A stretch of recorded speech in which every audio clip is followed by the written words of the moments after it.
ભાડવી અમાસના સમુદ્ર સ્નાનનો મહિમા ધરાવતા ભાવનગર પાંડવો સ્થાપિત નિષ્કલંક મહાદેવના સાનિધ્યમાં ભક્તોનું ઘોડાપુર।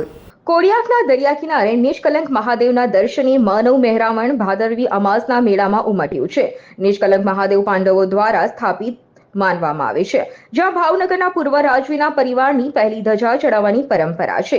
તો પ્રધાન પરસોત્તમ સોલંકી દ્વારા નિષ્કલંક મહાદેવના દર્શને આવેલા ભક્તોને પ્રસાદીનું વિતરણ કરવામાં આવે છે।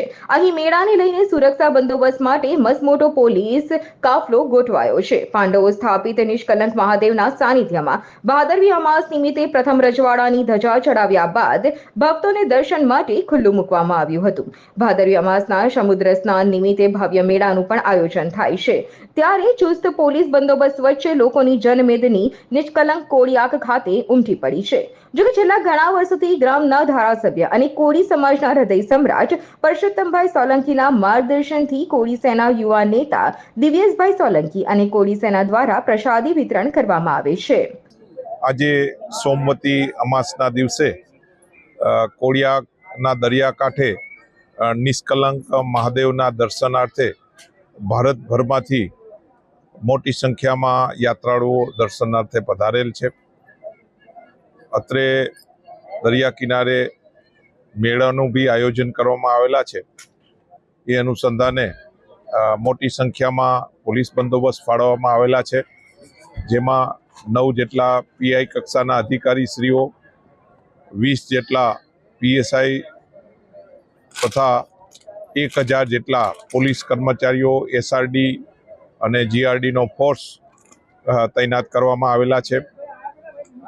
સાથે સાથે એક તરવૈયાની ટીમ તથા માઉન્ટેડ 12 જેટલા માઉન્ટેડ ઘોડા તૈનાત કરવામાં આવેલા છે। અત્રે ફાયર બ્રિગેડ તથા મેડિકલની ટીમ અત્રે તૈનાત રાખવામાં આવેલા છે।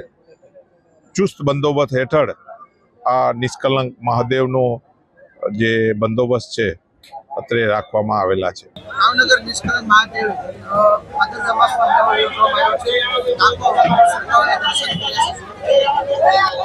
આમ તો હર વર્ષના જેમ પરંપરા મુજબ છેલ્લા 28 વર્ષોથી પુરુષોત્તમભાઈ સોલંકી આ મેળાની તમામ વ્યવસ્થાઓ કરે છે કે ક્યાંય પણ કોઈ શ્રદ્ધાળુને હેરાનગતિ ન થાય। સાથે જ ભારતીય જનતા પાર્ટીની આપણી ગુજરાતની સરકાર તેના તંત્રના તમામ અધિકારીઓને સંકલનમાં રાખી અને પુરુષોત્તમભાઈના માર્ગદર્શન હેઠળ વર્ષોથી પરંપરા મુજબ આ શીરા વિતરણનો કાર્યક્રમો હંમેશા અહીંયા અમે કરતા હોઈએ છીએ।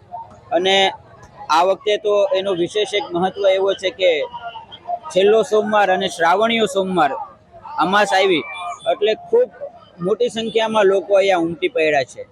પણ ભોળાનાથની દયા છે, તમામ વ્યવસ્થા મુજબ કોઈ પણ શ્રદ્ધાળુઓને ક્યાંય તકલીફ ન આવે એની માટે તમામ પ્રયત્ન તમામ મંડળોએ, ગ્રામ પંચાયતોએ, સરકારે અને અમારી કોળી સેના અને સમસ્ત કોળી સમાજની ટીમે કરેલા છે।